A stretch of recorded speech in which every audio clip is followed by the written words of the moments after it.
Bueno, pues a partir de ahora vamos a empezar ya con ponencias que van a tratar ya sobre la intervención directa sobre la piel y la capa pictórica. Hemos dejado atrás cubiertas y soportes de madera y ya ahora empezamos por el anverso. La ponencia corre a cargo de Javier Bueno Vargas y el título es Deterioros detectados y protección de urgencia de las pinturas de la Sala de los Reyes. Él es conservador, restaurador y doctor, ¿no?, por la Universidad de Granada. Actualmente está trabajando en la Universidad de Sevilla como coordinador de comisiones de máster en conservación. Es profesor titular del grado en conservación y restauración de bienes culturales y cuenta además con numerosas publicaciones y artículos especializados. Y cuando quieras. Muy bien, pues muchas gracias por la presentación y muchas gracias por la invitación. En primer lugar, quisiera agradecer a Elena y a Ramón el hecho de que hayan tomado la iniciativa y hayan generado estas jornadas que hacían falta desde hace décadas, yo creo ya. Y bueno, yo efectivamente ya me voy a aproximar a las propias pinturas de la Sala de los Reyes desde el punto de vista del conservador restaurador.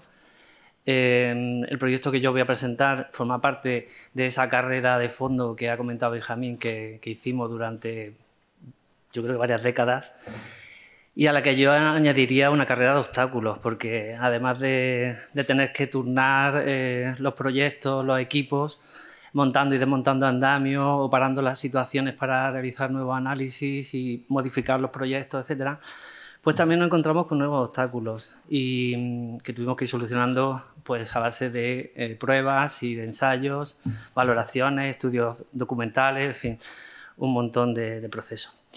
Yo cuando me enteré que me habían asignado esta parte del proyecto, pues fue uno de los momentos más felices de mi vida, de verdad. Ha sido un proyecto increíble. De hecho, cuando me aproximé a las pinturas lloré, lo tengo que confesar, lloré por dos motivos. Uno de emoción, como la que tengo ahora mismo, ¿no? La emoción de... bueno, yo soy granadino y entonces he visto las pinturas de la Sala de los Reyes con 5 años, con 10 años, con 15, con 16, con 18, con 20. Y hubo una época, el otro día lo comentaba con Ramón, que dejamos de verlas. Y nosotros estábamos en el instituto, ¿no? Más o menos. Y se cerraron.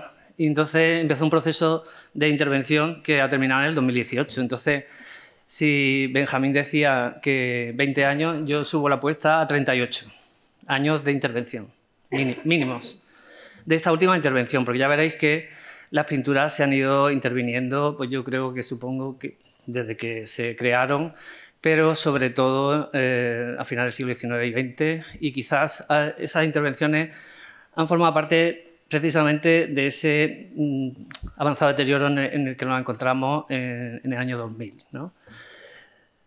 Hay que decir que, bueno, las intervenciones se hacen con la buena voluntad de que el patrimonio perdure, pero se hacen con los medios que hay en cada momento. Entonces, no podemos criticar con ojos del siglo XXI, del 2022, lo que se hizo en los años 80, en los años 90, en los años 70 o incluso en los 2000, que ya han pasado 20 años de esas intervenciones. Entonces, hay que entender que en ese momento se pensaba que era lo mejor que se hacía por conservar este patrimonio y luego pues, se ha demostrado que a veces no era lo más conveniente.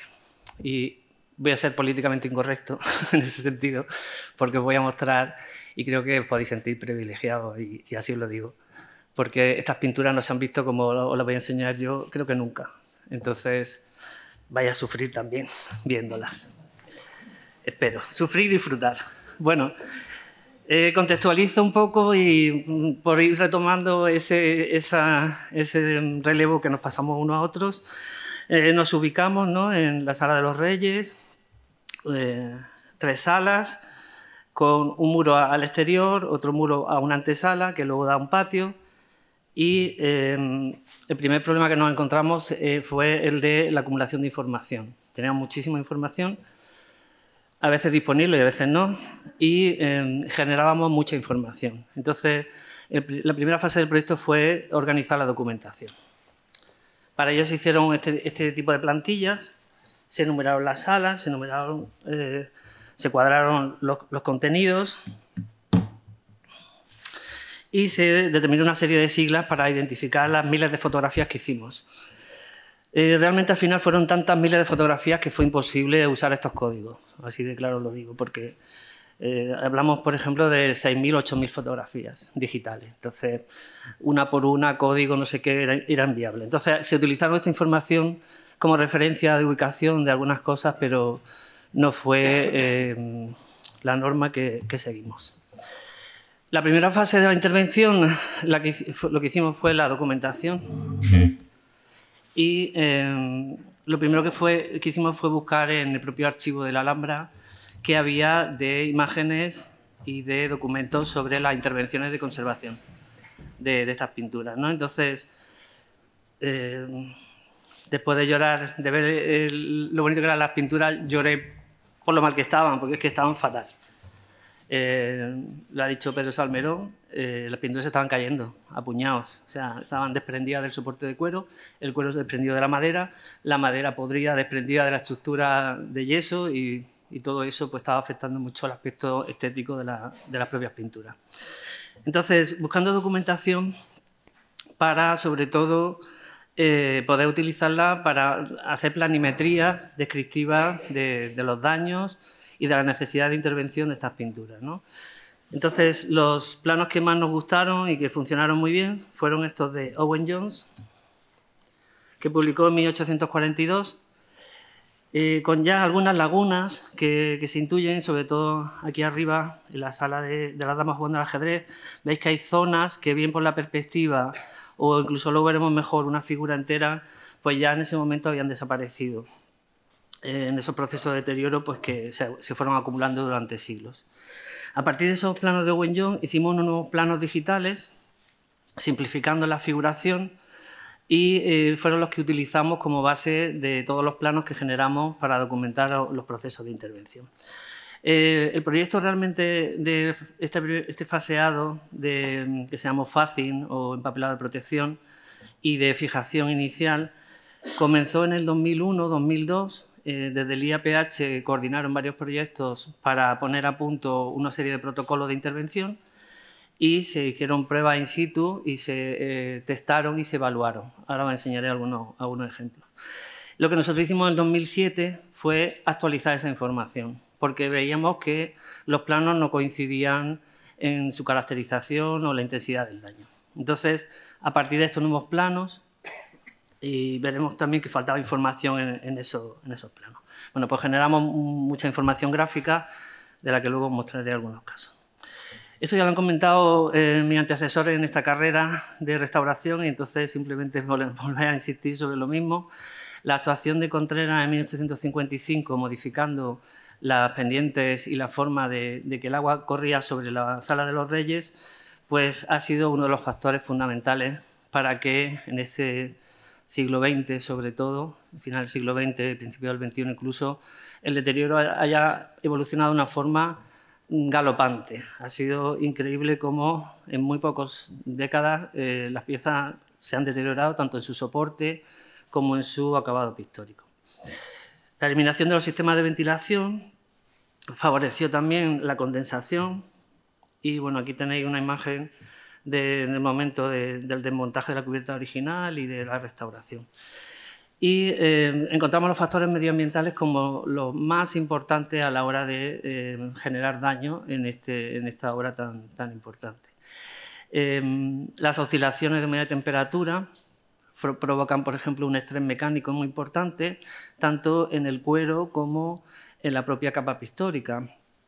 Este estrés mecánico se incentivaba por la presencia de una gran cantidad de vapor de agua que venía de infiltraciones de la propia agua de la estructura línea y de los muros y del agua acumulada por vapor y condensación, ¿no? Esa condensación modificaba la estructura del cuero, que en este caso es la base de estas pinturas. Mañana María José González os comentará mejor el proceso técnico de fabricación. Y el cuero necesita en torno a un 16% de humedad relativa para funcionar. En algún momento se desecaba más de eso y en algún momento se hidrataba más de eso. Entonces, ese estrés de secado e hidratación hace que el propio cuero vaya perdiendo su medida original, se dilata, se contrae, pero nunca vuelve a la medida original y eso provoca, pues, lógicamente, desprendimiento de las capas que están superpuestas, capas pictóricas o las capas de restauración, como en este caso la que se aplicó de cera.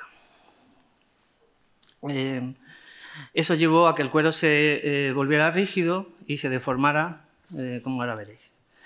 La presencia de humedad, la falta de iluminación y la temperatura genera desarrollo microbiológico, que también Marta luego os comentará, y sobre todo fue la aplicación de ceras como tratamiento de fijación que se hizo en la década de los años 60, 70, no sé si incluso los 80, ahora os enseñaré algunos planos al respecto, pues se hizo que se impermeabilizara un temple que debía ser poroso sobre un cuero que tenía cierta flexibilidad y la estaba perdiendo, sobre unas maderas que también tienen una capacidad higroscópica muy aceptable, sobre unos yesos que regulan la temperatura y la humedad, etcétera. Entonces, fue como una concatenación de desastres por estratos que al final pues, llevaron prácticamente a la ruina de las pinturas. Cacache, como han comentado mis antecesores, en su informe microclimático detectó condiciones de presencia de un alto gradiente térmico, sobre todo en la sala 1, pero luego vimos que el deterioro había aumentado también en la sala 2 y en la sala 3, con lo cual al final presentaba un deterioro bastante homogéneo con matices. Este es el plano que me facilitaron en el archivo de la aplicación de cera del año 71, creo que es este. Entonces, todo lo que está marcado en rojo se le aplicó cera, como consolidación de la capa pictórica. Perdón, del año 79. Esta es otra versión de ese mismo plano. Dice, lo manchado en oscuro, lo leo lo que pone abajo, lo manchado de oscuro es la superficie que tiene tratamiento de cera. Abril de 1979. Todo esto marcado sobre los planos de Owen Young, que somos los que nosotros también hemos utilizado. Realmente creemos que las intervenciones, ya os digo que esta documentación la hicimos casi por voluntad propia, porque nosotros estábamos contratados para hacer el FACIN, pero queríamos entender qué estaba pasando con esas capas pictóricas y que aquello no era un temple, era una encáustica realmente y que estaba en un estado realmente extraño de conservación. Entonces, analizando toda esa bibliografía, pues encontramos todos estos documentos que no veréis en pantalla porque se ve muy pequeñito, desde el año 62, 74, 76, 78, 80, 89, 91, 92, 94. Todo eso hay informes en el archivo de procesos de intervención, de conservación y de documentación de estas pinturas. Os voy a mostrar unas imágenes, por ejemplo, de los años 80. Estos están publicados en Cuadernos de la Alhambra, número 18 del año 82. Y vais a ver un poco la evolución del 82 al 2007. Tenéis que pensar que en el 82 las pinturas estaban casi o recién restauradas, con lo cual el aspecto era bastante completo y parece armonioso y parece buen estado de conservación, pero no es así, ¿no? ¿Qué podemos ver siempre en las comparativas? Pues vais a ver que se incrementan las lagunas, se incrementan los cambios de color, se modifican las tonalidades. Aquí estáis viendo, por ejemplo, el oro en mate, serían reintegraciones o repintes. La pérdida del color, por ejemplo, de estos azules, de este manto, de este personaje.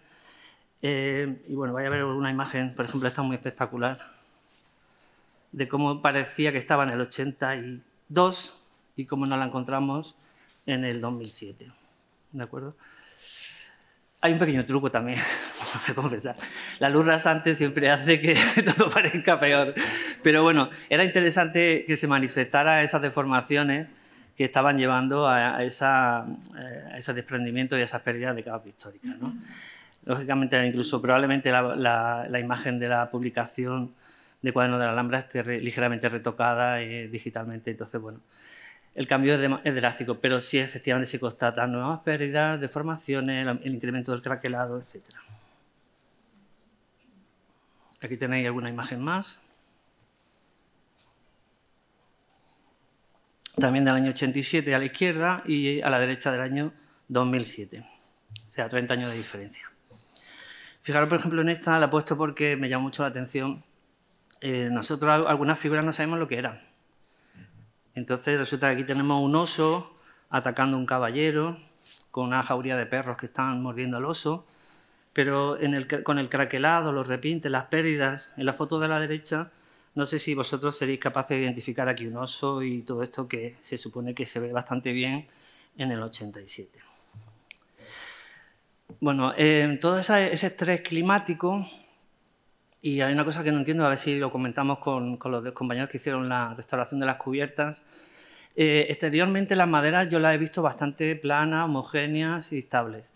Internamente, ahora veréis, este es un plano de Pepo Rodríguez Acosta del año 2002, no sé si lo veis porque está muy pequeñito. Hay unas líneas marcadas en rojo que son los trozos de cuero que se pueden identificar y hay otras líneas marcadas en azul que son los tablones que configurarían la estructura, ¿no? Pues internamente eso es esto.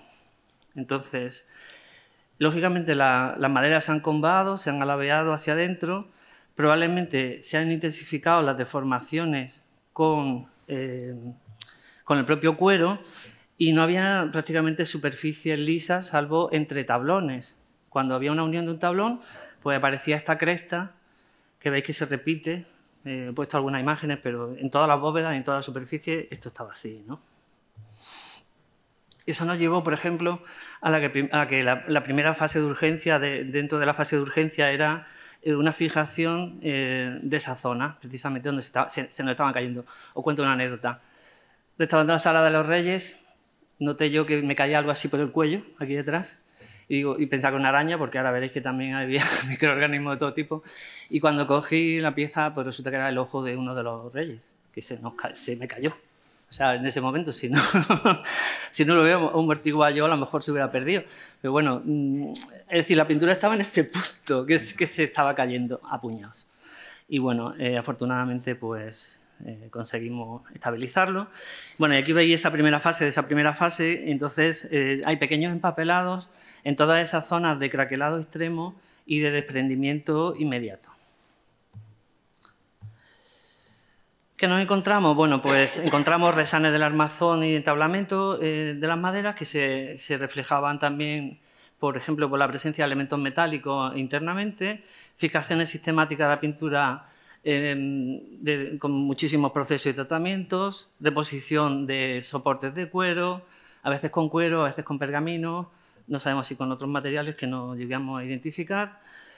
Estucado de lagunas, reintegraciones pictóricas con criterios tradicionales y contemporáneos y con criterios decimonónicos y, sobre todo, la aplicación de acabados como fijativos, como esa cera, que no solamente modificó el sistema microclimático y de hidratación y deshidratación de toda la estructura, sino que también pues, afectaba al brillo y entendemos que los temples serían mates originalmente y ahora pues, la mayoría presentaban brillo, ¿no?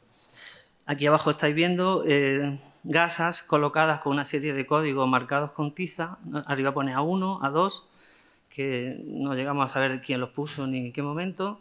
No sé si veis aquí una torta muy grande de reintegración con una serie de puntillas clavadas sobre la madera. Letras escritas también a tiza, por ejemplo aquí se ve una B, que tampoco sabemos en qué momento se hicieron. Y algo que, bueno, que nos llama mucho la atención. Aquí tenéis una secuenciación del calco de Owens-Jones en 1842. Esta figura de la dama que hay a la izquierda jugando al ajedrez puede haber perdido la cara, los brazos, parte del cuerpo.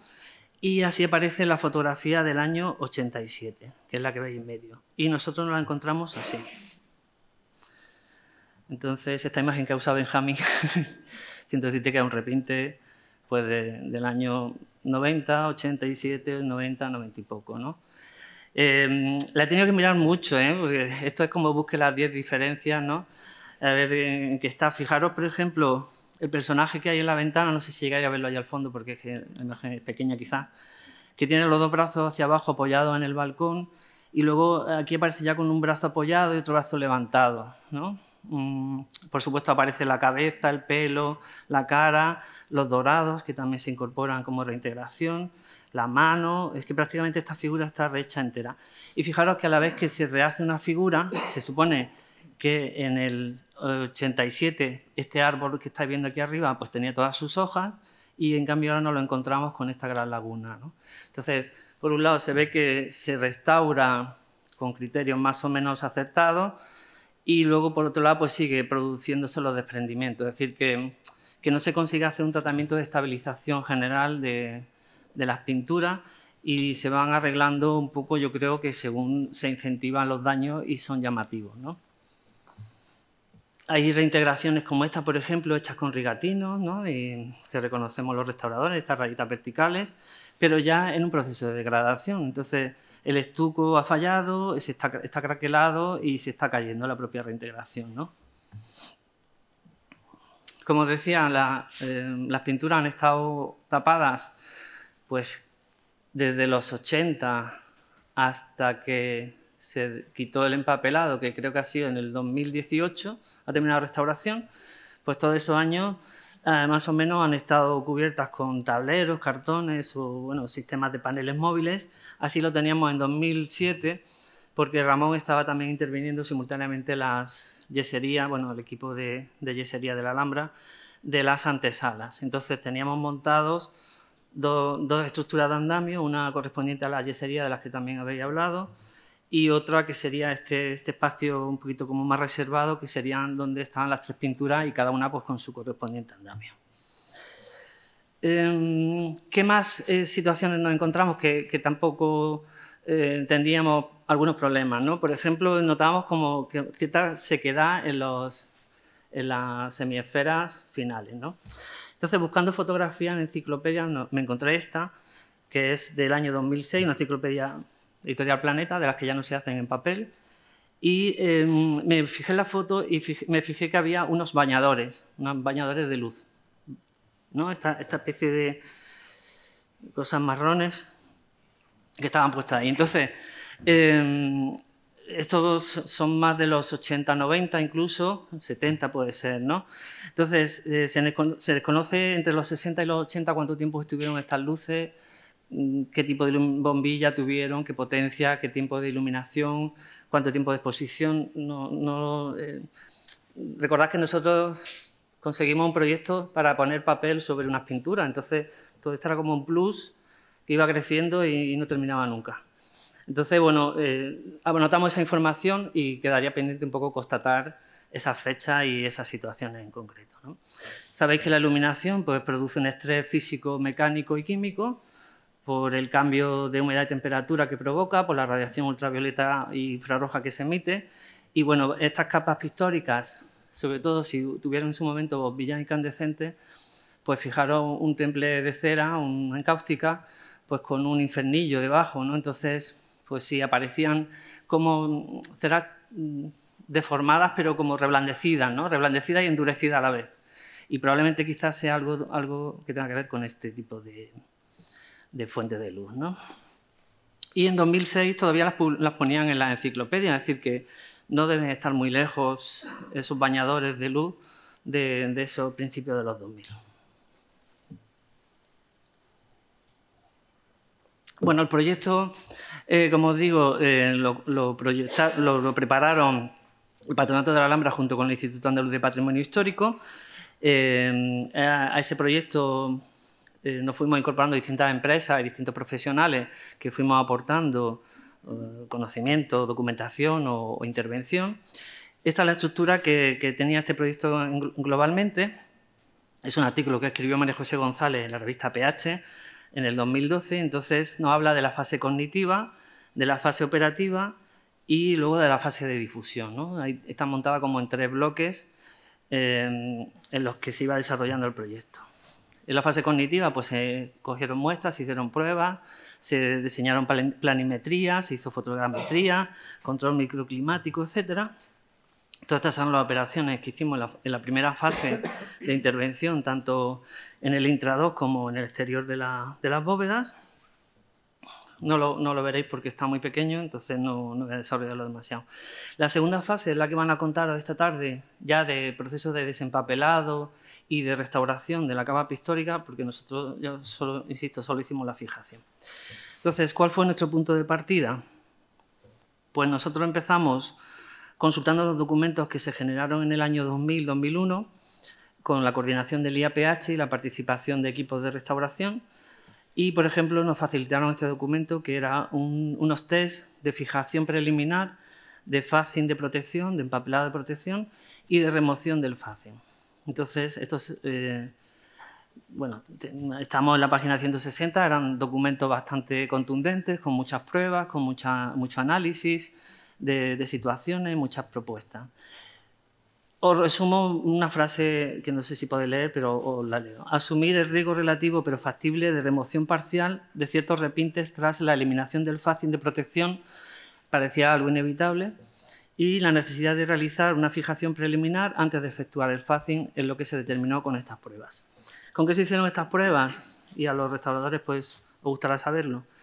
Pues se hizo con Paraloid B72 al 5, al 10 y al 15% en tolueno, con Plexisol P550 al 20 y al 30 y al 35% y con Beba 371 al 10% en Y-Speedy, todos estos productos, ¿no?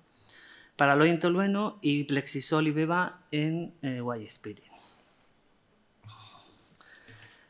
Pepo Rodríguez Acosta, que fue el que lo hizo en 2001, pues hizo estas fichas en las que analizaba un poco el comportamiento de estos productos y luego también fotografió la eliminación del facing, que son estos cuadraditos que veis, amarillentos, es decir, eliminó el papel y vio qué pasaba. Entonces, efectivamente, en algunos de ellos vio que salía color, salía rojo, salía verde, salía amarillo.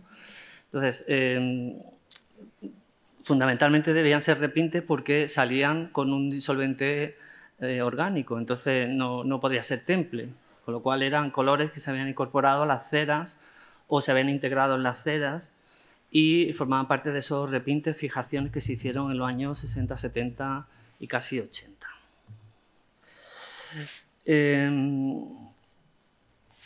El proyecto también continúa y ya va eliminando posibilidades y combinaciones de productos y bueno, ya se va un poco perfilando el proceso que nosotros luego ejecutamos, que sería hacer un primer sentado de color, un empapelado y un siguiente sentado de color si es necesario, ¿no? Eso un poco resumiéndolo.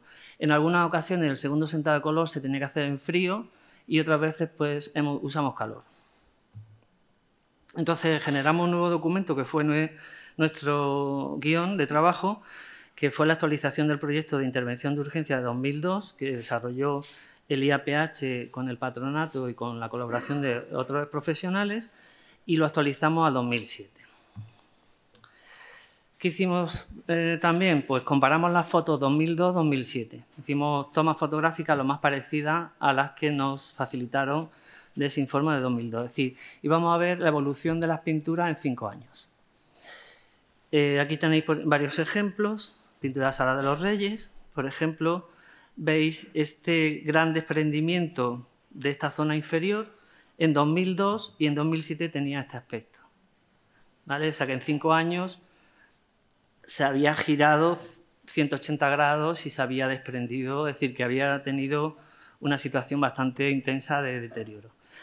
¿Qué es esta torta que estáis viendo aquí? Luego la volveré a mostrar. Pues resulta que no es cuero con policromía, sino es la capa de cera y la capa de cera policromada. Entonces, lo que veis aquí a la vuelta, que parece marrón, parecería cuero, es todo cera. Luego os lo enseño con más detalle. ¿Qué pasó? Pues en esta carrera de obstáculos que os comentaba empezamos a tener nuevos obstáculos porque esto no estaba contemplado en ningún sitio. ¿Qué hacer con una cera de 1 centímetro que ha girado 180 grados y se ha endurecido en esa posición? Es decir, la calentamos, la flexibilizamos, la llevamos a su sitio, la arrancamos, la modificamos, es un repinte, se conserva, se quita. En fin, todas esas dudas empezaron a surgir en muchas situaciones diferentes. Entonces, por ejemplo, con este problema nos planteamos rellenar el hueco en el caso de deformaciones más o menos asumibles. Eso se descartó.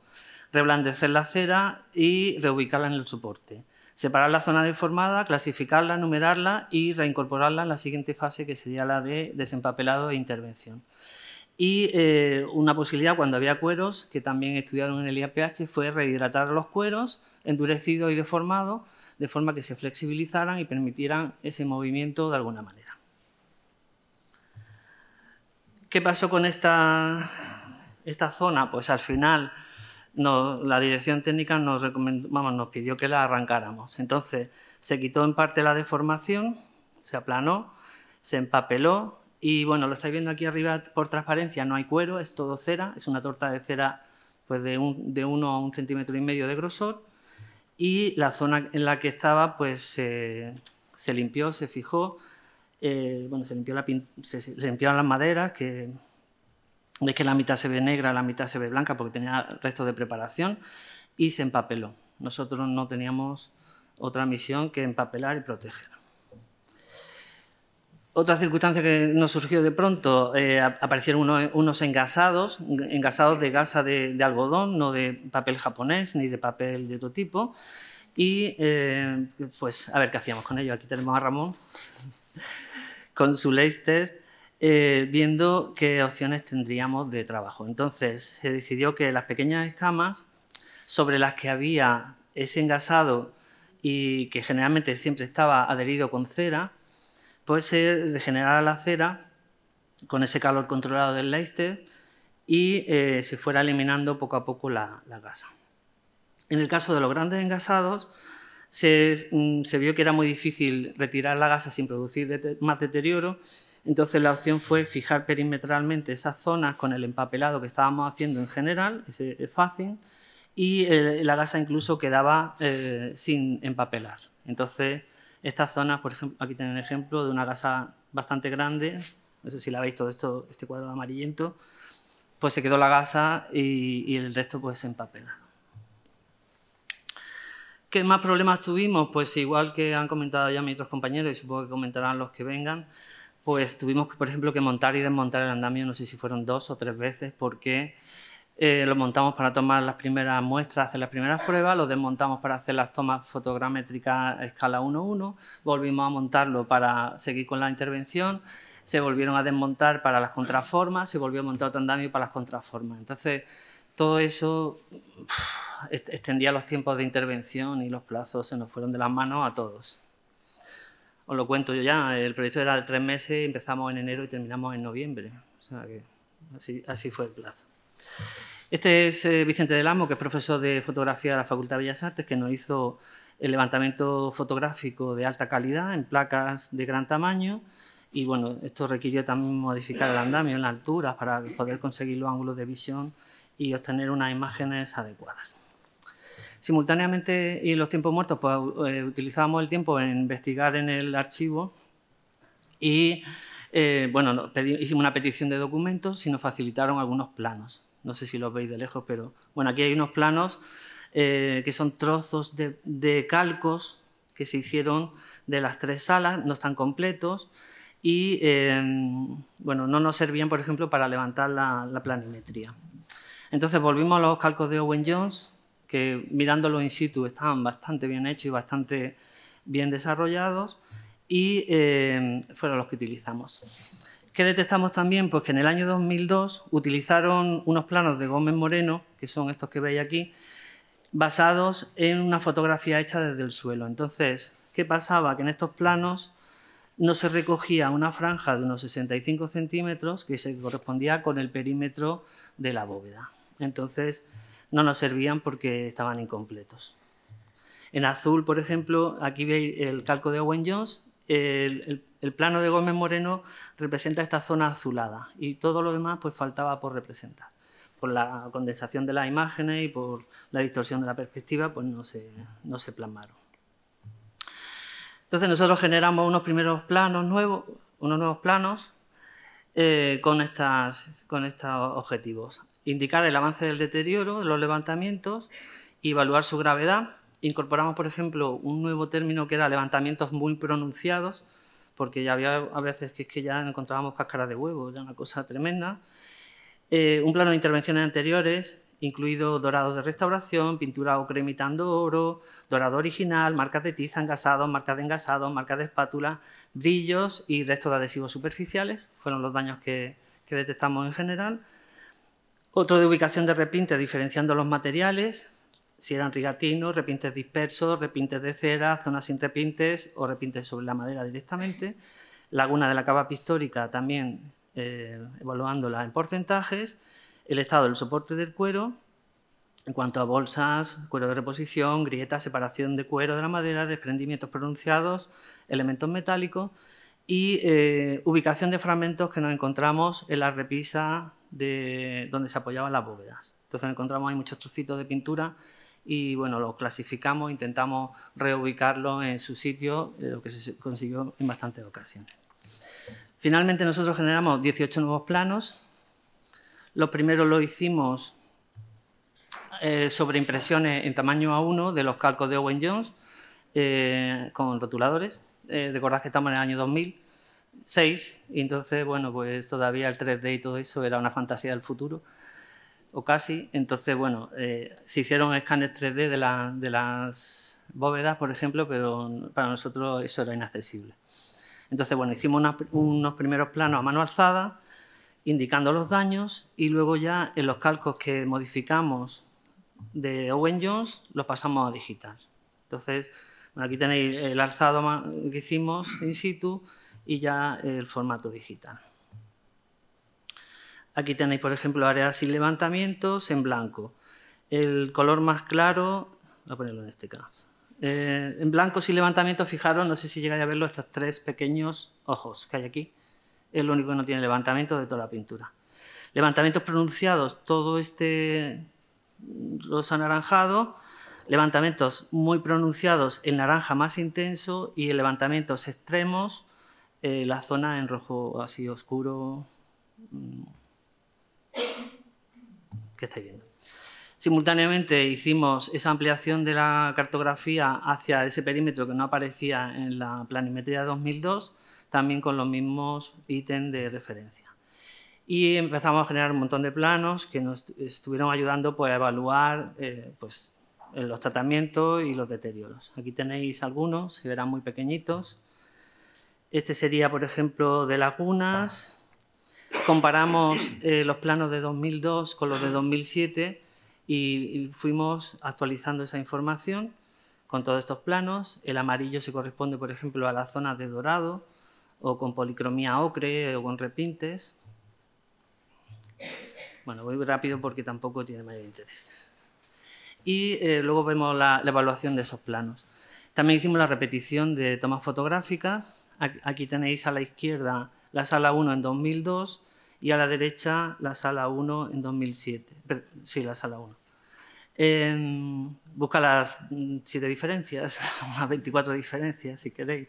La más evidente, pues fijaros este trozo de cuero que aquí ya perdió la policromía y está lleno de puntitos que son tachuelas de hierro oxidadas, y aquí pues se ha desprendido esta franja, ¿veis? Bueno, han incrementado las lagunas. Pensad que estamos en un envejecimiento de 5 años, ¿vale? Aquí pasa igual, veis que, bueno, es otra toma para que veáis un poco el efecto de ese colgajo de cuero desprendido de la madera. Se incrementan la superficie de deterioro, se incrementa la rigidez del cuero, las pérdidas, las grietas, las deformaciones, todo se incrementa en muy poco tiempo, ¿no? En esos 5 años se nota ya ese incremento del daño. Siempre veis a la izquierda 2002, derecha 2007.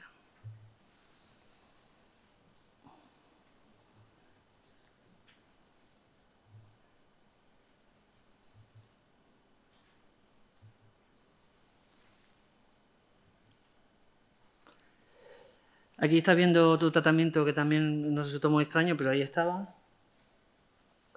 Esta franja blanca que veis aquí, los que estéis más cerca veréis que tiene el dibujo hecho y es un pergamino de restauración. No es cuero, sino pergamino, un trozo de pergamino que se estaba policromando, se estaba reintegrando y se quedó un poco a medias.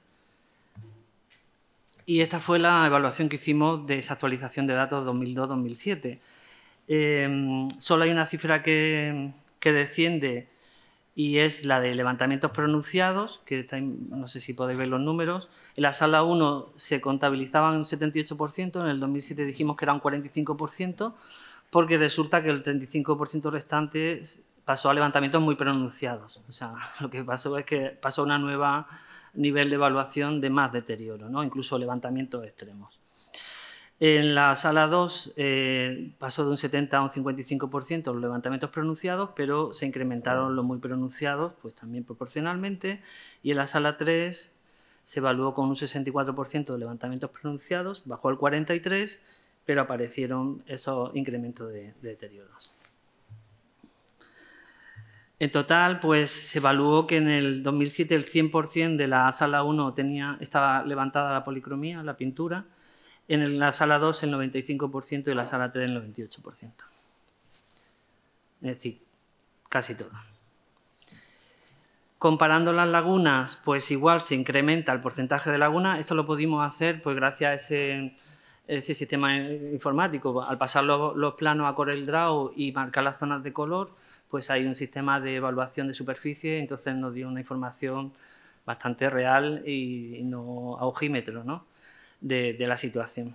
Entonces, el incremento de los daños se evalúa en general pues, entre un 2 y un 6% entre 2002 y 2007. Y bueno, pues también como se incrementó la superficie a analizar por esos 65 centímetros que no se habían revisado en el 2002, pues los porcentajes de repinte se incrementaron también pues, entre un 5 y un 7%. Simultáneamente, en esa carrera de obstáculos, pues venían los responsables del Instituto de Patrimonio a recoger muestras y a complementar la información que nos estaba haciendo falta. Aquí tenemos el momento en el que están cogiendo para hacer pruebas de ensayo de cueros, de humectación, de fijación, de eliminación de engasados, de análisis microbiológico, etc. Estas son las muestras, por ejemplo, que llegaron al Instituto de Patrimonio y sobre ellas, pues Marta, supongo que os dará más información. La recogida y clasificado de zonas desprendidas y el acondicionamiento del entorno pues también formaron parte del proyecto, desde la limpieza de cornisa, la protección de esas propias cornisas, la iluminación con fluorescentes, los ventiladores, la fijación y protección de yeserías, sí, ya voy, me quedan 5 minutos, etcétera. Entonces, sí, gracias. Voy rápido. Aquí me estáis viendo en su momento, hace 15 años menos, de la limpieza superficial. La hicimos con esponjillas de maquillaje de estas de látex y esponjas de conservación, súper sutiles, sabéis que prácticamente arrastran el polvo y no arañan ni la superficie. Brochas de las que usamos en restauración de documentos de pelo de cabra, que son muy suaves, aspiración controlada y bueno, así fuimos un poco ajustando las limpiezas. Este es el cuero endurecido que estaba al lado de ese pergamino que os comentaba antes y este fue el proceso que hicimos, se hidrató, y se intentó poner en su sitio, se empapeló y el empapelado fue el que protegió y mantuvo ese cuero en esa zona. Y vamos a ir viendo imágenes de los procesos, ¿no? El primer empapelado, siempre, bueno, al final el proceso, que no lo he dicho, que seguimos fue empapelado con Paraloid B72 al 10 o al 20% en tolueno, aplicando unas primeras grapas de fijación de emergencia de zonas que se estaban desprendiendo y luego ampliando el empapelado a toda la superficie con trozos de papel japonés de 6, de 9 y de 11 gramos. Los primeros papeles de menos gramaje y los siguientes pues, de más gramaje para que fueran cogiendo consistencia.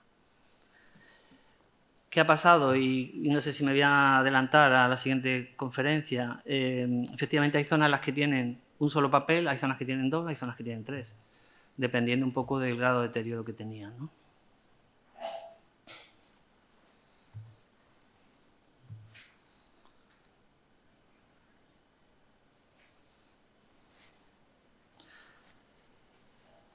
Sobre el papel japonés y utilizando las planimetrías iniciales, no sé si lo veis, marcamos con tizas las zonas de máximo deterioro, usando los mismos códigos de colores de los planos, de forma que a la siguiente empresa que viniera a seguir con el proceso les ayudara un poco a tomar decisiones a la hora de determinados procesos, ¿no?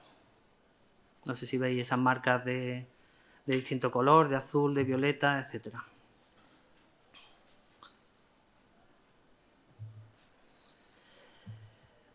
La fijación pues también la desarrollaron desde la Alhambra con el IAPH y bueno, pues se decidió que ese calentamiento controlado con Lester y una presión permitía la reubicación de escamas de pequeño tamaño y en las de mayor tamaño pues simplemente se procedía a un empapelado, a veces aprovechando las grietas introducíamos ese calor controlado y esa presión y el nuevo empapelado.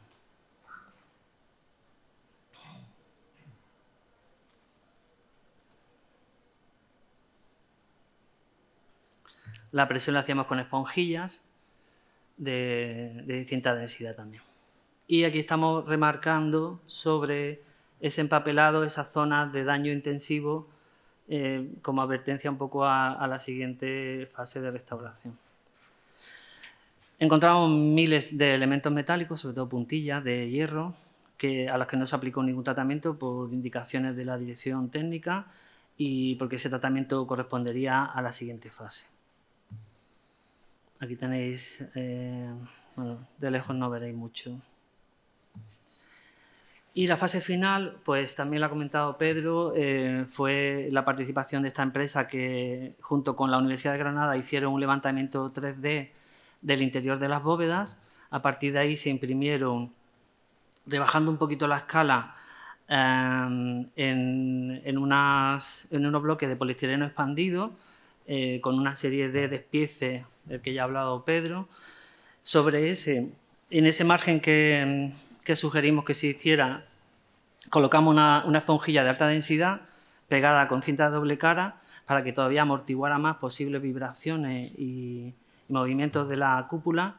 Y bueno, aquí estáis viendo el sistema de montaje, metiendo esos cubos con su numeración correspondiente y el último pues era esa clave central que cerraba un poco y protegía de vibraciones durante los procesos que siguieron de 2008 a 2012 y luego pues con la estabilización exterior de las cubiertas. Y bueno, pues ya os digo, empezamos con un proyecto de 3 meses y se nos alargó a 10, pero bueno, también lloramos al final, cuando terminamos la obra y dijimos nunca más, la veremos así. Y fue así. Mentira, porque este verano la he podido volver a ver gracias a las restauradoras que están con la yesería y me permitieron subir y hacer una fotografía de cómo han quedado de cerca. Han quedado espectaculares, la verdad. Y eso es todo. Muchas gracias.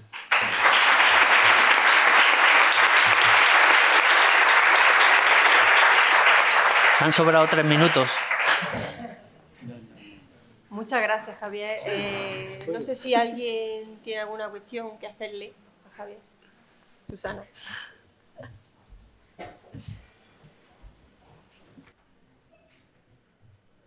Buenas tardes, Javier. Muchas gracias por tu intervención.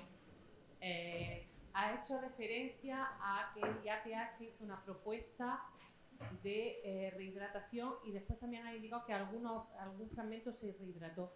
¿Qué se utilizó para la rehidratación de esos cueros? Pues eso te lo tiene que responder Marta porque lo hicieron en el instituto. No tengo ni idea. Porque era un tratamiento recomendado por los restauradores. No recuerdo el tratamiento que se le aplicó, pero bueno, lo podemos buscar. Se hizo con glicerol. Los restauradores y en los laboratorios únicamente ensayamos esos tratamientos con distintas muestras de cuero. El cuero que aparecía en la foto de antes, descontextualizado totalmente, fue el que usamos para esos tratamientos. Pero no recuerdo el producto como exactamente. Se utilizó glicerol. Glicerol en etano. No quería interrumpir. Sí. El instituto hizo la valoración en unos trozos de cuero que se quitaron de las bóvedas originales y ensayaron varias proporciones y tal, y al final pues determinaron unas proporciones concretas. Glicerol en etano. Gracias. Pero que solo fue En esta fase. en esa fase, en esa muestra. No nos podemos adelantar a la sesión de mañana, que ya lo veremos todo. No, vale. Yo sí apuntar que todo lo que habéis visto de Javier, que evoluciona y demás, compañeros nuestros de aquí de la Alhambra, no estábamos nosotros por aquí, yo tampoco estaba, pues nos comentan que en época de lluvia, en el año 85, 86, 87, había momentos en que se iba la fase de la luz de toda la Sala de los Reyes, porque entraba el agua, corría por la pared y llegaba a los enchufes de suelo. Entonces hacía contacto. Lo digo para que os situéis la situación que tenía en los años 80 las pinturas, aunque acababan de recibir una restauración reciente, pero la situación de mantenimiento y de cubierta era la que era.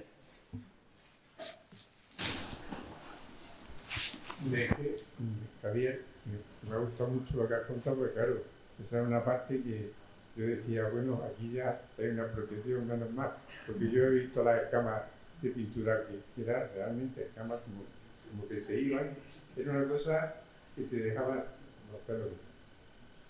Tú has dicho una cosa, por eso te la reboto y también ahora viene a colación lo que comentaba yo. Dice, las maderas se veían más o menos bien uniformes por arriba, dicho textualmente, y sin embargo había que ver el daño de la pintura.